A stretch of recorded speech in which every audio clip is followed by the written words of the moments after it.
ಸನ್ಮಾನ್ಯ ಅಧ್ಯಕ್ಷರೇ, ತಾವು ಅಜೆಂಡಾದಲ್ಲಿ ಪ್ರಶ್ನೋತ್ತರ ಅಂತ ಹೇಳಿದ್ದೀರಾ. ಇವತ್ತು ಪ್ರಶ್ನೋತ್ತರ ನಾವು BSc ಮಾತಾಡಿದ ಪ್ರಕಾರ ಉತ್ತರ ಕರ್ನಾಟಕದ ಚರ್ಚೆಯನ್ನ ಸೋಮವಾರದಿಂದ ಪ್ರಾರಂಭ ಮಾಡಬೇಕು ಅಂತ ಹೇಳಿದ್ದೀರಾ.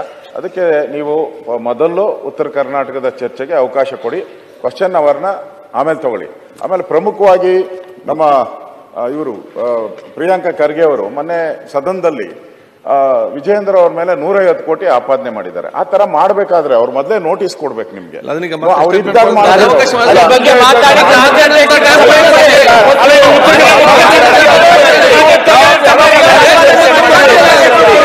ಸದನದ ಚರ್ಚೆಯಲ್ಲಿ ಮಾತಾಡುವ ವಿಚಾರ ಮಾತಾಡಿದ್ದಾರೆ. ಚರ್ಚೆ ಮಾಡುವ ಸಂದರ್ಭದಲ್ಲಿ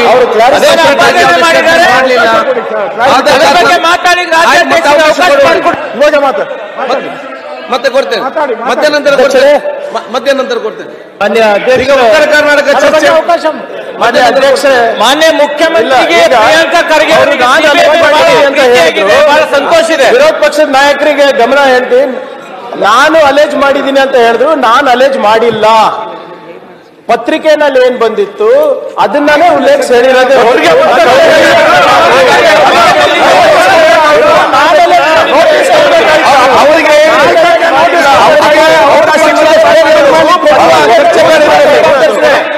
ಚರ್ಚೆ ಮಾಡಿದ ನೀವು ಮತ್ತೆ ಮಾತಾಡಿ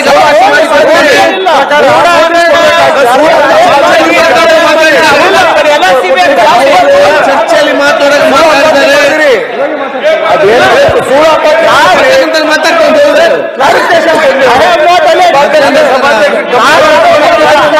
ಪಕ್ಷದವರು ಆರೋಪ ಮಾಡಿರೋದು ಈಗ ತಪ್ಪು ಸಂದೇಶ ಹೋಗ್ಬಾರ್ದಲ್ಲ ಸರ್.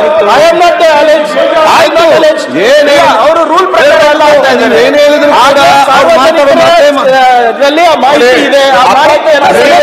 ನೀವು ಯಾವುದೇ ವಿಚಾರ ಮಾತಾಡ್ತಾರೆ. ನೀವು ಸಮಾಜ 2 ನಿಮಿಷ ಸ್ಟೇಟ್ಮೆಂಟ್ ಮಾಡಿ.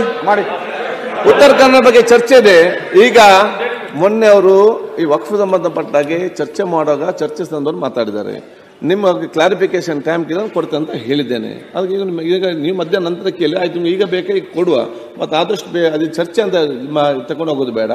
ಅವ್ರು ಕ್ಲಾರಿಫಿಕೇಶನ್ ಕೊಡಲಿ. ಮತ್ತೆ ಉತ್ತರ ಕರ್ನಾಟಕ ಬಗ್ಗೆ ಚರ್ಚೆ ಮಾಡಲಿಕ್ಕೆ ನೆಕ್ಸ್ಟ್ ಅವಕಾಶ ಇದೆ. First time as first chance. Thank you ಅಧ್ಯಕ್ಷ. ಸೀನಿಯರ್ ಫಸ್ಟ್ ಟೈಮ್ ಆಸ್ ಇವತ್ತು ಮಧ್ಯಾಹ್ನ ನಂತರ ಕೊಡಿ ಸೀನಿಯರ್. ಅದರ ಮುಂಚೆ ಒಂದು ಸೆಕೆಂಡ್, 2 ಪೇಪರ್ ಲೇ ಇದೆ. ಈಗ ವರದಿಯನ್ನು ಒಪ್ಪಿಸುವುದು KY ನಂಜೇಗೌಡರು. ಕರ್ನಾಟಕ ವಿಧಾನಸಭೆ ಸರ್ಕಾರಿ ಭರವಸೆಗಳ ಸಮಿತಿಯ 23-24ನೇ ಸಾಲಿನ 3ನೇ ವರದಿಯನ್ನು ಸದನದಲ್ಲಿ ಮಂಡಿಸುತ್ತಿದ್ದೇನೆ.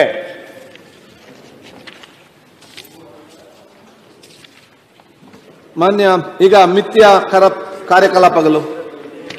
ಮಾನ್ಯ ಅಧ್ಯಕ್ಷರೇ, 2024-25ನೇ ಸಾಲಿನ 2ನೇ ಕಂತಿನ ಪೂರಕ ಅಂದಾಜುಗಳ ಬೇಡಿಕೆಗಳನ್ನು ತಮ್ಮ ಅನುಮತಿಯೊಂದಿಗೆ ಸದನಕ್ಕೆ ಮಂಡಿಸುತ್ತಿದ್ದೇನೆ.